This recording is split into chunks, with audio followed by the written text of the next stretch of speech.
and the prices cost, you could pay for that online. No one with power will teach you how to take it from them. Would you? When we look at the stock market and everyone says, yo, we can't invest in it, you shouldn't invest in it, everything's on decline, it's a bear market, it's a recession. I'm telling you that this is a widespread, popular rumor promulgated into our communities by powerful people to ensure that you remain powerless. This is a fact. Right here we have the original Apple computer. This is very important. I want you to walk with me because I say invest now despite what they say. Let's go to iPod Shuffle, October 23rd, 2001. It cost $399. Let's go here, original base model iMac, $1,299. I left the date out, but that's August 15, 1988. And of course we have the first Mac right here. But what I really want you to look at, this is very important. If you would have spent $399 not on this mechanism in 2001, but in this company, Apple, your $399 today would be $58,000, which is 14,500% that of your money. Okay? And if you went to the original base model iMac, which costed $1,299, and instead of putting that money into this mechanism, more rather, you put this money into the company, that $1,299 would give you $178,000 today, which is 13,500% that of the money that you put into the stock.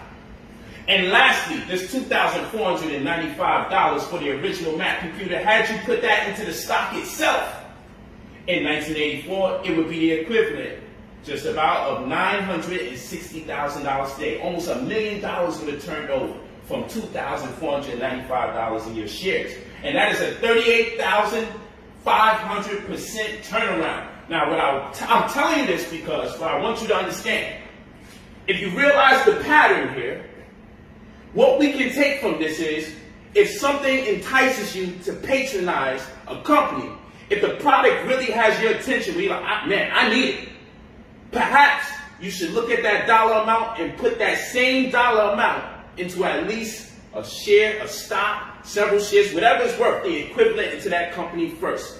Be an owner first before you be a patron. Okay? They don't teach that in school. Stop putting money in their children's hands. So who's the parent? Karen is the parent. When this blackface thing started, this whole conspiracy, people said, Brother Polight, are you going to throw away your Gucci clothes? If you don't throw away that belt on your waist, you're a bitch. And you know what? Gucci's a bitch. And you know what? Mayweather's a bitch. We seen you at Saks Fifth Ave, but I want you to understand this. That when people mobilize you and they tell you, we're going to boycott, and there's a maturation date of 90 days, that's insane. I've never heard of a boycott that had a maturation date. You knew when you was going to stop boycotting? I thought we keep boycotting until we see the results. Our demands are met. That was very weird. Nonetheless, when we organize, the road to hell is paved with good intentions. And what this means is no matter how much your heart is invested in it, it doesn't mean that you're making a logical decision. So, as a persuasion and thought, or of thought, I want to walk you through this particular equation. Here is the Karen stock. Right here, you can invest in. February 1st is right here. February 7th, in this article here, Gucci apologizes. Okay, remember, Karen owns 15 clothes companies, one of which is Gucci. Okay, so it's 15 other companies. What's interesting is coronavirus definitely put a hit on this stock. But black people, I believe, well, according to this, black people raised the value of the Karen stock, which means vicariously they raised the value of Gucci. One thing that we can surmise is that the reason why Gucci went up is because black people said, you know what, we're going to stop buying Gucci.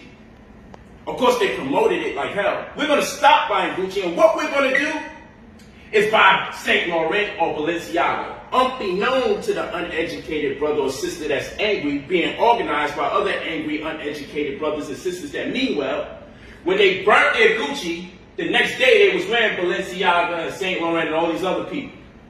And that enthusiasm, that zealousness to not buy Gucci but to buy the other clothes, they didn't even realize they was buying the same damn companies, or they was promoting the same energy. Okay? We got duped because our people don't educate us properly. And what another thing you want to do as a community is actually purchase the stock collectively so you have buying power. If enough of us would have bought into Gucci, that would have been a whole nother conversation. Okay, because we'd be the owners of that damn company. That's another conversation for another time. So, 14 years of schooling. I have a problem with this because from pre-K to 12th grade, you go to school for 14 years and no one teaches you food, clothing, or shelter. We come out here not knowing how to cook, and if we do, we learn outside of school. We don't know how to crochet or sew.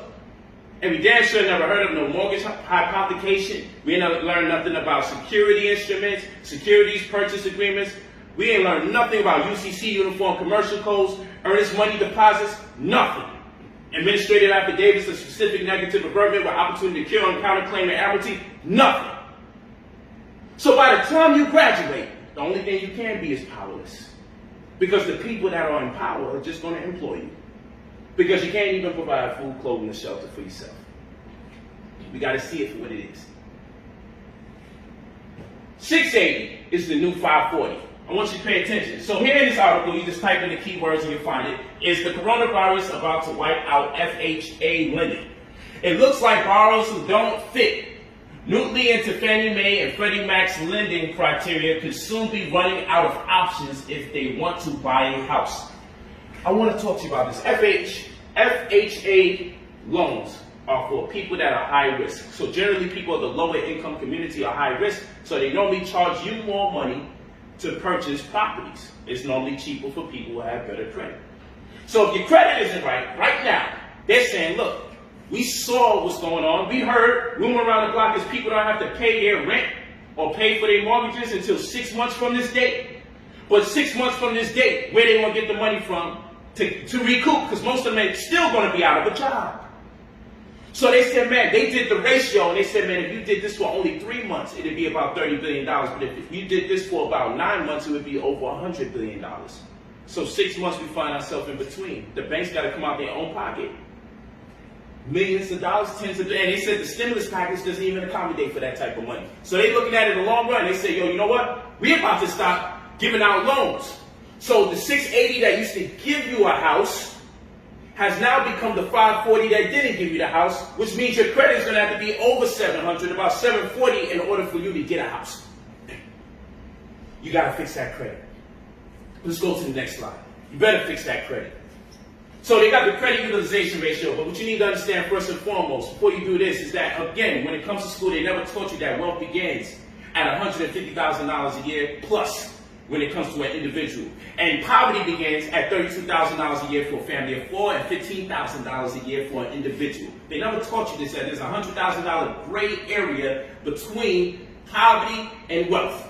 Here's where the issue is. The reason why it's called wealth is because you're supposed to be able to invest 1/3 of your income, win, lose, or draw, and your living situation remains the same. The issue is with credit, they're not allowed to deny you of credit even if you're dark. But what they can do is deny you of credit because of your zip code. And we know races do exist in clusters and zip codes. So they have credit card redlining. You can't afford to get caught up in this trap, especially in this day and time. Also, you have 2 different credit cards. You got to get a balance transfer option because you're not supposed to use more than 30% of your total credit. Not 30% of one card, but everything that gives you credit, you shouldn't use more than 30%. The actual number is 36.6, but I tell people 30%. If you go over 30% of your money, if I get a $5,000 card, I'm not supposed to spend more than $1,500 from it. That's 30%. If I spend anything in excess, I need to carry it over to the other card per the balance transfer option, and my credit score will actually go up because of that. I also need to move in a neighborhood that's highly reputable, has a fair semen tax equalization ratio, and low crime rate, highly reputable school district. And what that will do is if I get mail in that area where people are making over $150,000 a year, it'll boost my credit score.